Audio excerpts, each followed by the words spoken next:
Assalomu alaykum hurmatli kanalimiz kuzatuvchilari.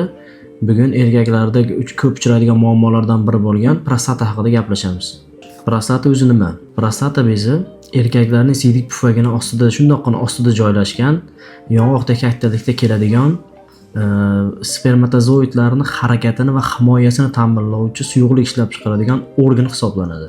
Nima sababdan prostata kasalliklari erkaklarning hayot faoliyatiga ta'sir o'tkazadi? Chunki prostata bezi urug'lanishda ishtirok etganligi uchun, prostata bezining ichidan siydik yo'li o'tganligi uchun va prostataning shundoq yonginasidan evakuatsiya va ereksiyaga ta'sir qiladigan nervlar o'tganligi uchun prostata bezi kasalliklari erkaklarning ham jinsiy ham ijtimoiy faoliyatiga jiddiy ma'noda ta'sir o'tkazadi.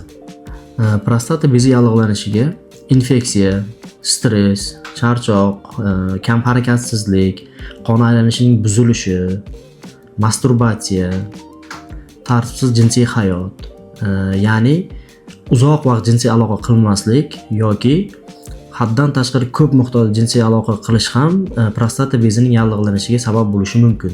Xo'p, prostatitning asosiy klinik belgilari. Asosan kechqurun tez-tez hojatga chiqish, siyganda og'riq, achishish hissi, jinsiy aloqadan keyingi bo'ladigan og'riqlar, bel sohasida, orqa sohalarda, chov sohalarida bo'ladigan og'riqlar, undan tashqari tez bo'shanish, ereksiyaning zaiflashuvi.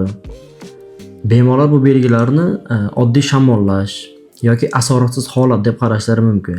Lekin bu belgilar o'z vaqtida davolanmaydigan bo'lsa, jiddiy o'zgarishlarga sabab bo'lishi mumkin. Ya'ni jinsiy quvvatning pasayishi, bepushtlik, surunkali tos og'rig'i sindromi va eng asosiysi prostata rakigacha, prostata adenomasigacha olib borishi mumkin.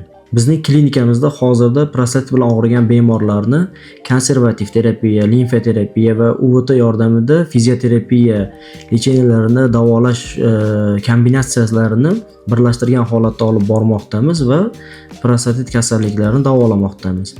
Agar sizda yuqorida keltirilgan muammolardan birortasi bo'lsa, quyida keltirilgan raqamlarga murojaat qiling. Qo'ldan kelgancha hamma savollarga javob berishga harakat qilamiz.